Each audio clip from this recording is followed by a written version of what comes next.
स्वागत है दोस्तों आप सभी का मेरे अपने चैनल ज्ञान यज्ञ में। आज ज्ञान यज्ञ में जो मैं कहानी आपको बताने वाला हूं वो एक राजा की है। राजा बड़ा बुद्धिमान, न्यायप्रिय और बहुत सुलझा हुआ और समझदार था। उसके 3 पुत्र थे। समय के अनुसार वो बढ़ते गए।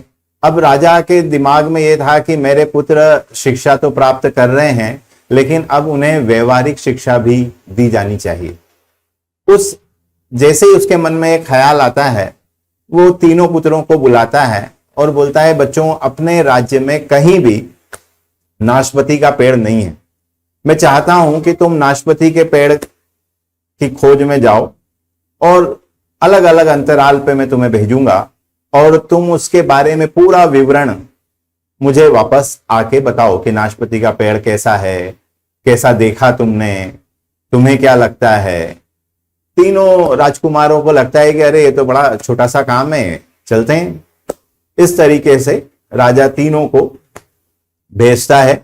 बारी बारी हर अंतराल में जब तीनों नाशपाती का पेड़ देख आ जाते हैं तो सभी को एक जगह बुलाता है और बोलता है, बच्चों, तुम तीनों ही अलग अलग समय अंतराल पर नाशपाती का पेड़ देखने गए थे, तो बताओ तुमने क्या देखा।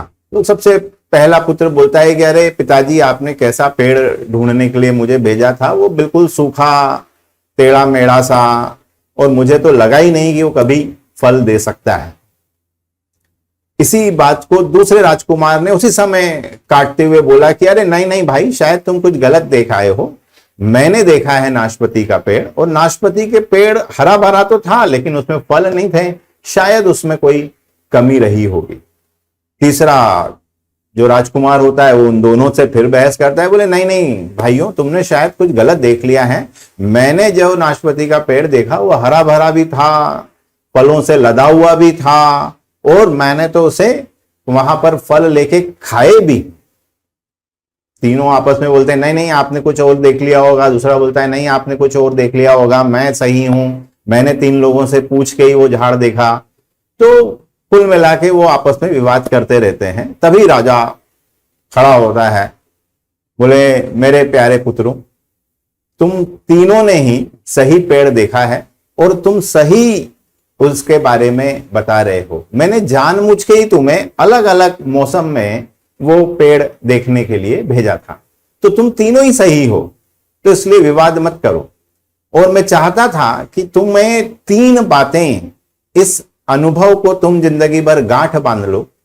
सबसे पहली बात तो ये कि अगर तुम किसी चीज का पूर्ण और सही जानकारी चाहते हो तो उसे कम समय में उसके लिए अपनी राय कायम मत करो।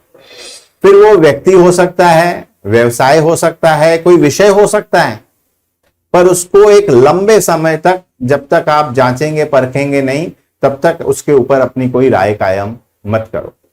तो सबसे पहली सबक तो इसमें यही था कि किसी भी चीज को थोड़ा सा लंबे इंटरवल पर जब आप देखेंगे तभी जाके अपना राय कायम करें, व्यापार करें, जो भी करना है उसको एक थोड़ा समय दें।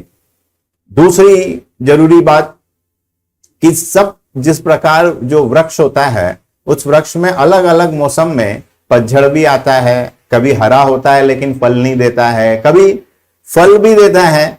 तो इसका मतलब समझिए कि जिंदगी और व्यापार में उतार चढ़ाव आते ही हैं, और जब व्यापार और जिंदगी में उतार चढ़ाव आते हैं तो हमें केवल धैर्य रखना है और अनुकूल समय की प्रतीक्षा करनी। इसीलिए कबीरदास जी ने भी कहा है, धीरे धीरे रे मना, धीरे सब कुछ होए, माली सींचे सो घड़ा, ऋतु आए फल होए। मतलब आपको समय देना पड़ेगा, इंतजार करना पड़ेगा, अनुकूल समय जरूर आता है। फिर वो भले ही किसी व्यक्ति के जीवन की बात करें या व्यापार की बात करें, तो हर किसी में उतार चढ़ाव आते ही हैं। और तीसरी बात कि कभी भी अपने जो अनुभव है या जो ज्ञान आपने इकट्ठा किया है उस पे अड़ मत जाइए। ये संसार बहुत ज्ञान से भरा पड़ा है। आपने कितना ही ज्ञान क्यों ना अर्जित कर लिया हो, पर आपने कभी भी संपूर्ण ज्ञान अर्जित नहीं किया होगा। तो जब कभी भी भ्रम की स्थिति हो, दूसरों को भी सुने। जब कभी भी भ्रम की स्थिति आ जाए कि तब किसी सही व्यक्ति से ज्ञानी व्यक्ति से सलाह लें और सही खुले दृष्टिकोण से उन सारी बातों को देखें। ये ना सोचें कि बस जो मैंने देखा, मैंने किया, वही सही है। तो चलिए मिलते हैं नई कहानी में कुछ और शिक्षा के साथ।